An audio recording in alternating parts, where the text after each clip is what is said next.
Hello दोस्तों, कैसे हो? उम्मीद है मस्त होंगे और अपनी पढ़ाई में व्यस्त होंगे। अपने जो फर्स्ट ग्रेड के लिए श्रृंखला शुरू करी थी निःशुल्क कोर्स के लिए, तो उसमें आज अपना प्रथम पेपर का राजनीतिक विज्ञान का एक सबसे महत्वपूर्ण टॉपिक ले रहे हैं, जिसका नाम है प्रधानमंत्री। और यहाँ से अगर क्वेश्चन आते हैं तो इस टॉपिक से तो क्वेश्चन बनते ही हैं, भले ही आपके फर्स्ट ग्रेड में हो चाहे द्वितीय श्रेणी में हो, यहाँ से क्वेश्चन तो बन जाते हैं। तो अपन अब बिना समय खराब करे अपनी क्लास शुरू करते हैं, जिसका नाम है प्रधानमंत्री एवं मंत्री परिषद।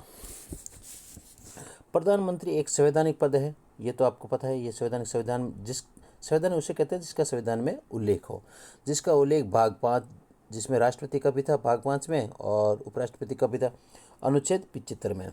संसदीय शासन प्रणाली में प्रधानमंत्री का पद सर्वाधिक महत्वपूर्ण एवं शक्तिशाली होता है, क्योंकि अपनी यहाँ संसदीय शासन प्रणाली है। तो संसदीय शासन प्रणाली जहाँ पर होता है ना, वहाँ पर प्रधानमंत्री का पद सबसे महत्वपूर्ण एवं शक्तिशाली होता है, क्योंकि वास्तविक कार्यपालिका शक्ति उसी में निहित होती है। और राष्ट्रपति तो नाम मात्र के मुख्य होते हैं, है ना, लेकिन वास्तविक कार्यपालिक शक्ति किसके पास में होती है? प्रधानमंत्री जी के पास में होती है। ये सरकार का राजनीतिक प्रमुख होता है। जो राजनीतिक डिसीजन लेने होते हैं ना, वो तो प्रधानमंत्री जी लेते हैं। राष्ट्रपति की सहायता और सलाह देने के लिए मंत्रिपरिषद होती है, जिसका प्रमुख प्रधानमंत्री होता है। है ना, राष्ट्रपति की सलाह देने के लिए मंत्रिपरिषद होती है, उसका प्रधान कौन होता है? प्रधानमंत्री। केंद्र अर्थात प्रधानमंत्री केंद्रीय मंत्रिपरिषद और राष्ट्रपति के बीच की कड़ी है, कि मंत्रिपरिषद का प्रधानमंत्री हो गया, और मंत्रिपरिषद क्या होती है? राष्ट्रपति जी की सलाह देने के लिए। तो इनके दोनों के बीच की कड़ी प्रधानमंत्री हो गए। अनुच्छेद 75 में प्रधान व मंत्रियों से संबंधित प्रावधान है, ये अभी अपने पढ़ा था 75 में, है ना। 75(1) में देखो, क्योंकि आजकल है ना डायरेक्ट अनुच्छेद नहीं पूछते, वापस उसके उपभाग पूछ लिए जाते हैं अनुच्छेद के भी। तो 75(1) में इसमें प्रधानमंत्री व मंत्रियों की नियुक्ति, कार्यकाल, त्यागपत्र हटाने का उल्लेख है। तो 75(1) में प्रधानमंत्री की नियुक्ति और उनके कार्यकाल और त्यागपत्र हटाने का उल्लेख है। नियुक्ति, प्रधानमंत्री की नियुक्ति राष्ट्रपति द्वारा की जाती है, अपने पहले पढ़ा था। राष्ट्रपति बहुमत प्राप्त दल के नेता को प्रधानमंत्री नियुक्त करता है। राष्ट्रपति सामान्य तौर पर बहुमत प्राप्त दल के नेता होता है ना, उन्हें प्रधानमंत्री नियुक्त करता है। यदि किसी भी दल को स्पष्ट बहुमत प्राप्त नहीं होता, तो राष्ट्रपति से विवेक का प्रयोग करते हुए सबसे बड़े दल या दूसरे बड़े दल को सरकार बनाने के लिए आमंत्रित करता है। अगर मान लो कोई स्पष्ट बहुमत किसी दल को प्राप्त न हो, तो राष्ट्रपति वहाँ पर अपने से विवेक का प्रयोग भी कर सकता है, और उसे 1 महीने के अंदर विश्वास मत हासिल करना होता है ना। अगर किसी को भी अगर राष्ट्रपति चूज कर ले, तो उसे एक महीने के अंदर, है ना, स्पष्ट बहुमत प्राप्त करना होता है। 1979 में तात्कालिक राष्ट्रपति नीलम संजीव रेड्डी ने से विवेक शक्ति का प्रयोग करते हुए चौधरी चरण सिंह को प्रधानमंत्री नियुक्त किया था। तो इस प्रकार के क्वेश्चन बनते हैं, तो ये ध्यान रखना आपको। 1979 में तात्कालिक राष्ट्रपति का नाम था नीलम संजीव रेड्डी, उन्होंने अपने से विवेक शक्ति का प्रयोग किया था और उन्होंने चौधरी चरण सिंह को प्रधानमंत्री नियुक्त किया था। नोट, मंत्रियों केंद्रीय मंत्रिपरिषद की नियुक्ति राष्ट्रपति करता है, ये ध्यान रखना है। जो मंत्री होते हैं ना, वो केंद्रीय परिषद के, उनकी नियुक्ति राष्ट्रपति करता है, लेकिन वो किसकी सलाह से करता है? प्रधानमंत्री की सलाह से करता है। मंत्रियों की नियुक्ति राष्ट्रपति करता है, लेकिन मंत्रियों का चयन प्रधानमंत्री करता है ना। एक सूची बनाकर राष्ट्रपति के सामने समक्ष रखी जाती है, तो उन्हीं का आधार पर राष्ट्रपति उनकी नियुक्ति करता है। प्रधानमंत्री अपने मंत्रिमंडल में मंत्रियों के चयन में से विवेक का प्रयोग करता है। प्रधानमंत्री अपने मंत्रिमंडल में जितने भी मंत्रियों का चयन है वो अपने से विवेक के आधार पर करते हैं। प्रधानमंत्री का कार्यकाल सामान्यतः 5 वर्ष का होता है, वो भी पद ग्रहण से। इस चीज़ को अपन को ध्यान रखना है। नोट, वास्तव में प्रधानमंत्री तब तक पद पर बना रहता है जब उसका लोकसभा में बहुमत होता हो। ये परंपरा है कि यदि प्रधानमंत्री निम्न सदन में बहुमत खो देता है तो उसे त्यागपत्र देना चाहिए। ये ध्यान रख, जब तक वही लोकसभा बहुमत रहता है ना, जब तक वो प्रधानमंत्री रहता है। त्यागपत्र, प्रधानमंत्री वे मंत्री अपना त्यागपत्र राष्ट्रपति को देते हैं, ये ध्यान रखना अपन को। प्रधानमंत्री का त्यागपत्र संपूर्ण मंत्रिपरिषद का त्यागपत्र माना जाता है, क्योंकि संपूर्ण मंत्रिपरिषद ही का चयन ही प्रधानमंत्री जी करते हैं। उसकी वजह से अगर प्रधानमंत्री ने अपना त्यागपत्र दे दिया तो समझ लो पूरा संपूर्ण मंत्रिपरिषद का त्यागपत्र माना जाता है। प्रधानमंत्री को राष्ट्रपति द्वारा हटाया जाता है।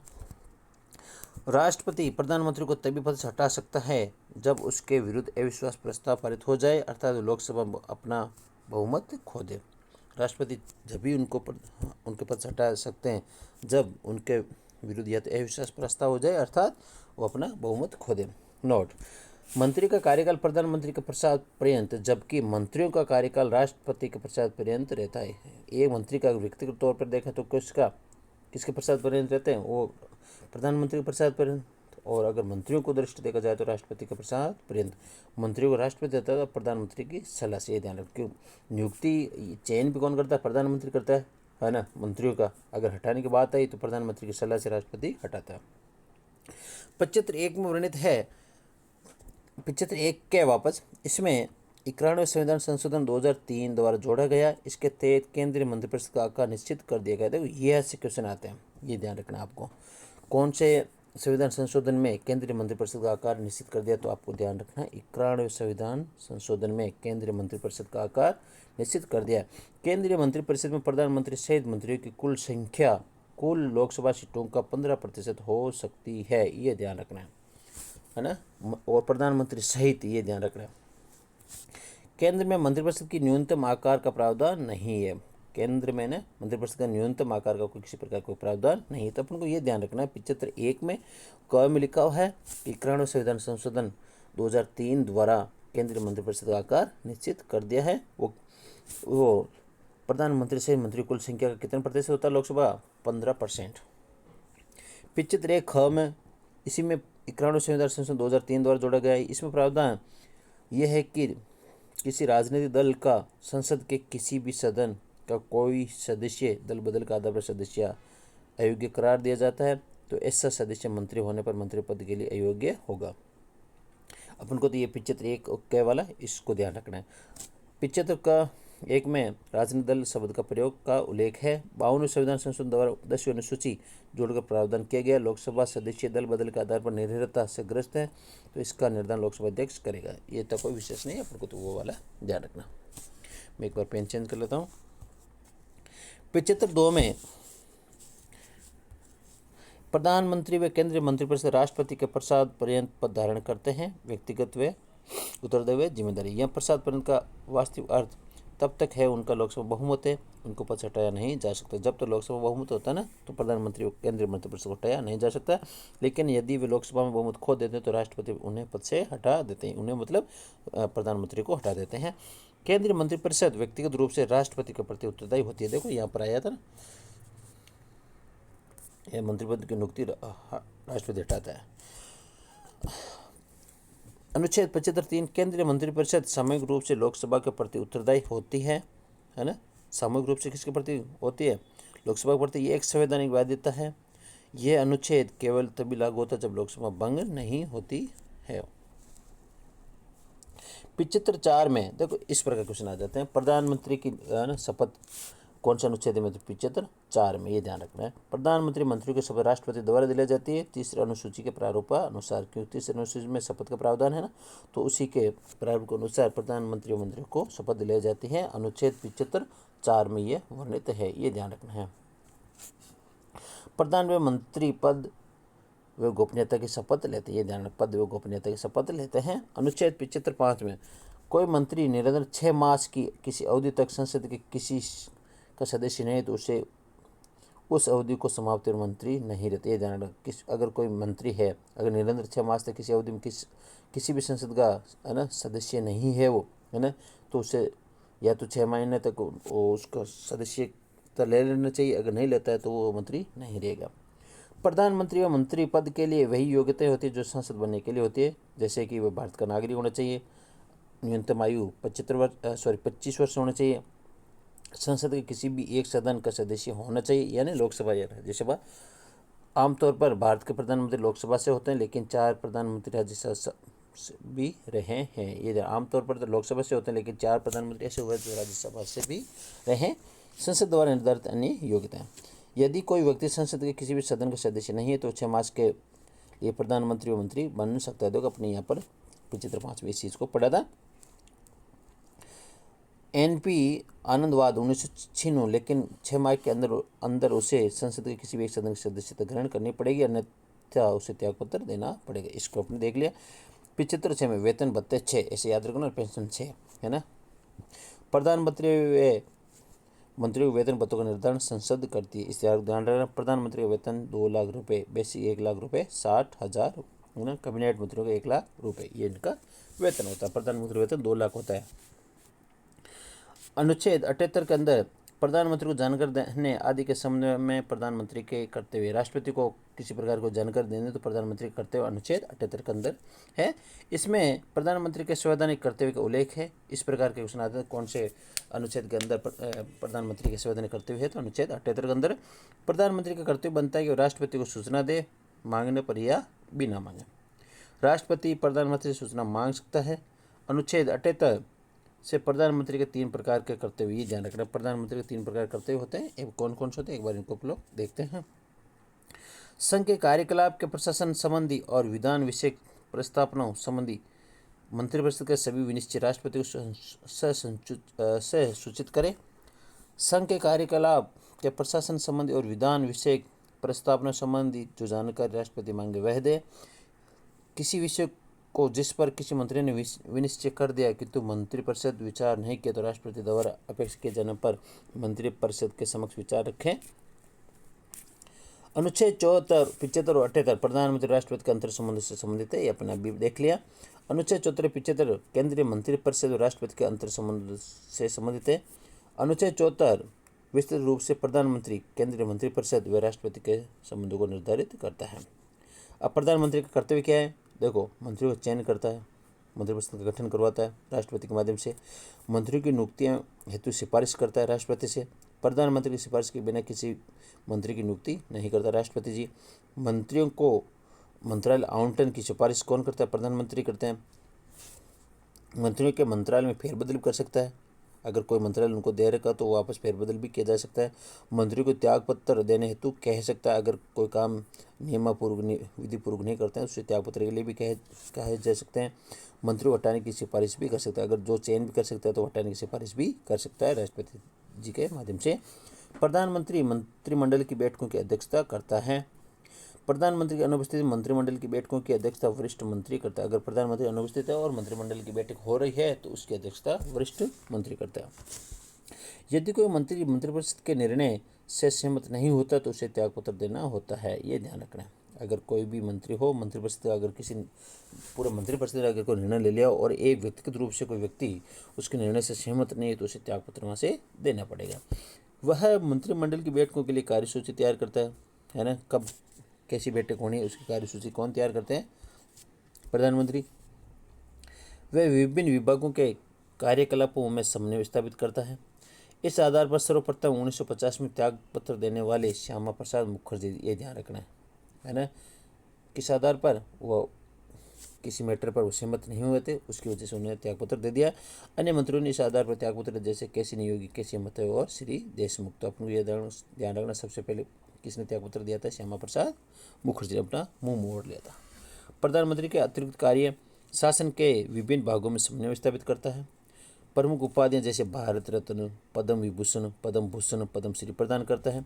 अंतर्राष्ट्रीय क्षेत्र में भारत का प्रतिनिधित्व करता है। अंतर्राष्ट्रीय क्षेत्र में कहीं भी जाते हैं तो भारत का प्रतिनिधित्व ये अपने प्रधानमंत्री करते हैं। शासन का प्रवक्ता होता है।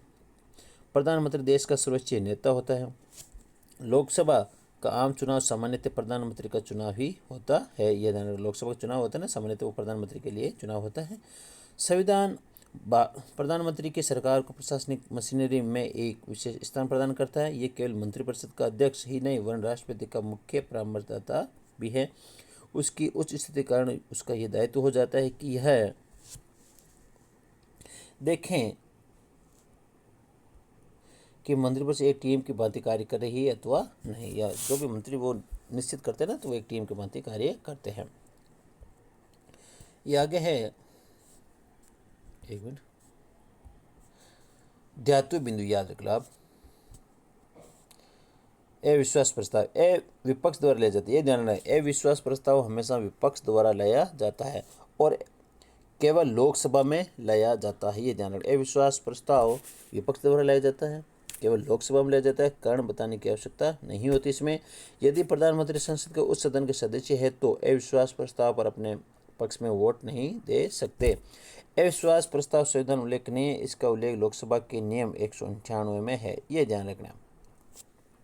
अविश्वास प्रस्ताव का संविधान में कहीं पर उल्लेख नहीं है। इसका उल्लेख तो लोकसभा के नियम 198 है ना, वहाँ पर तो इस प्रकार के क्वेश्चन पूछ लिए जाते हैं कि अविश्वास का प्रस्ताव है ना तो कौन से अनुच्छेद में, तो ये ध्यान रखना है। इसका कहीं संविधान में उल्लेख नहीं, ये तो लोकसभा के नियम नंबर 198 में वर्णित है। अविश्वास प्रस्ताव संबंधी सूचना बैठक प्रारंभ होने के दिन पूर्व भेजी जाती है। अविश्वास प्रस्ताव सभा में रखे जाने की अनुमति मिलने के 10 दिन के भीतर ही लोकसभा में चर्चा होनी आवश्यक है। अविश्वास प्रस्ताव पारित होने पर सरकार को त्याग पत्र देना पड़ता है, अर्थात सरकार गिर जाती है। अविश्वास प्रस्ताव लेने तो 50 सदस्यों के हस्ताक्षर होने चाहिए, ध्यान रखना। अगर अविश्वास प्रस्ताव किसी के विरुद्ध लाया जा रहा है तो उस प्रस्ताव पर कम से कम 50 सदस्यों के हस्ताक्षर होने जरूर होते हैं। यदि एक बार अविश्वास प्रस्ताव रद्द हो गया तो पुनः 6 माह तक नहीं लाया जा सकता, ये ध्यान। अगर अविश्वास प्रस्ताव लाया गया और वो रद्द हो जाता है तो वापस 6 महीने तक तो आप अविश्वास प्रस्ताव नहीं ला सकते। सर्वप्रथम जवाहरलाल नेहरू के विरुद्ध अविश्वास प्रस्ताव लाया गया किंतु ये पारित नहीं हुआ। अगर सर्वप्रथम देखा जाए तो सबसे पहले पंडित जवाहरलाल नेहरू जी के है ना खिलाफ लेकर आए थे, लेकिन वो पारित नहीं हुआ। 2 प्रधानमंत्री जिन्होंने अविश्वास प्रस्ताव पारित होने से पहले ही त्यागपत्र दे दी, ये ध्यान रखना। ऐसे ये प्रधानमंत्री हैं जिनके खिलाफ अविश्वास प्रस्ताव पारित हो उससे पहले इन्होंने अपना त्यागपत्र दे दिया। तो यह है मोरारजी देसाई चौधरी चरण सिंह, ये ध्यान। मोरारजी है ना, मौज है चरण की, है ना, याद रख लेना। तो ये तो 79-80 में हुआ था दोनों का, तो कंटिन्यू हुआ था, ये तो याद भी रह जाएंगे, है ना। तो याद आ रहा है आपको, मोरारजी चौधरी चरण सिंह। सर्वप्रथम पद से त्यागपत्र देने वाले प्रधानमंत्री मोरारजी देसाई है, ये ध्यान रखना, क्योंकि पहले इन्होंने दिया था तो याद रखने के लिए ठीक है। और 2 प्रधानमंत्री जिनका विश्वास प्रस्ताव पारित होने के कारण त्यागपत्र देना पड़ा, है ना, इनको त्यागपत्र देना ही पड़ता है, तो वीपी देवगौड़ा। तो अपन याद रखने के लिए याद रख लेना, ऐसे 2 प्रधानमंत्री होते हैं जिनको इनके खिलाफ अविश्वास प्रस्ताव पारित हो गया, है ना, और ये विश्वास प्रस्ताव वापस इनके खिलाफ नहीं कर सके तो इनको अपने पद से त्यागपत्र देना पड़ा था। उनका नाम था वीपी देवगौड़ा। तो आप याद रखना, वीपी सिंह है और एच देवगौड़ा, तो अपन याद रखने के लिए वीपी देवगौड़ा। सर्वप्रथम अविश्वास प्रस्ताव जवाहरलाल नेहरू के विरुद्ध आया था, ये जो कि पारित नहीं हुआ था, ये जेबी कृपलानी के द्वारा लाया गया था। अविश्वास प्रस्ताव पारित होने से पूर्व सर्वप्रथम त्यागपत्र मोरारजी देसाई ने 1979 में दिया था, और अविश्वास प्रस्ताव पारित होने के कारण सर्वप्रथम त्यागपत्र वीपी सिंह ने दिया था। अच्छा, ये ध्यान रखना है, जो आपने देखा था ना, ये तो पहले दे दिया था और पारित होने के बाद में वीपी सिंह ने दिया था, ठीक है। प्रधानमंत्री निम्न के अध्यक्ष होते हैं, यहाँ से क्वेश्चन बनते हैं। यहाँ पर एक 2 बार क्वेश्चन आ भी रखा है ना, तो इस चीज़ को आपको ध्यान रखना है। नीति आयोग के अध्यक्ष होते हैं, अंतर्राज्यीय परिषद के अध्यक्ष होते हैं, राष्ट्रीय एकता परिषद के अध्यक्ष होते हैं, राष्ट्रीय सुरक्षा परिषद के अध्यक्ष होते हैं, राष्ट्रीय विकास परिषद के अध्यक्ष होते हैं, वैज्ञानिक एवं औद्योगिक अनुसंधान परिषद के, जिसे हम CSIR कहते हैं, उसके अध्यक्ष होते हैं, राष्ट्रीय गंगा नदी बेसिक प्राधिकरण के अध्यक्ष होते हैं, ये पदेन अध्यक्ष होते हैं ना, राष्ट्रीय सुरक्षा समिति के अध्यक्ष होते हैं, विश्व भारती विश्वविद्यालय कुलाधिपति के भी होते हैं, और राष्ट्रीय प्रतिरक्षा कोष के भी अध्यक्ष होते हैं। तो ये ध्यान रखना, इसको अपन को ध्यान रखना है, इनके ही अध्यक्ष होते हैं। एक बार कई बार इनके बीच में कोई दूसरा नाम डाल दिया जाता है ना, तो ये 10 है ना, इनके ये अध्यक्ष होते हैं। तो नीति आयोग, अंतर्राज्यीय परिषद, राष्ट्रीय एकता परिषद, राष्ट्रीय सुरक्षा परिषद, राष्ट्रीय विकास परिषद, वैज्ञानिक औद्योगिक अनुसंधान परिषद, राष्ट्रीय गंगा बेसिन प्राधिकरण के अध्यक्ष, राष्ट्रीय सुरक्षा समिति के, विश्व भारती विश्वविद्यालय के कुलाधिपति और राष्ट्रीय प्रतिरक्षा कोष के अध्यक्ष भी होते हैं। तो इस प्रकार आपको ये ध्यान रखना है। राष्ट्रीय प्रतिरक्षा कोष क्या है, 1962 में इनकी स्थापना हुई थी। इसकी कार्यकारी परिषद का अध्यक्ष प्रधानमंत्री होते हैं। इसकी कार्यकारी परिषद का सचिव प्रधानमंत्री कार्यालय का संयुक्त सचिव होता है। इस कोष के कोषाध्यक्ष वित्त मंत्री होते हैं, रक्षा मंत्री, गृह मंत्री इसके सदस्य होते हैं। तो अपन को याद करने के लिए तो ये याद रखना है। प्रधानमंत्री निम्न सदस्य संसदीय समिति के अध्यक्ष होते हैं, जैसे नियुक्त, इनको भी अपन को ध्यान रखना। देखो, राजनीतिक मामलों के, आर्थिक मामलों के और नियुक्ति मामलों के मंत्रिमंडलीय समिति होते हैं ना, तो इनके अध्यक्ष होते हैं। संसदीय मामलों की मंत्रिमंडलीय समिति के अध्यक्ष रक्षा मंत्री होते हैं, है ना। संविधान में कैबिनेट समिति का उल्लेख नहीं, ये संविधान इतर निकाय, संविधान से इतर निकाय अलग से निकाय है। कैबिनेट समितियों का गठन प्रधानमंत्री कार्य संचालन नियमों के तहत समय और प्रतिनिधि की आवश्यकताओं को ध्यान में रखकर किया जाता है। ये है, इतना कोई विशेष इंपॉर्टेंट नहीं है।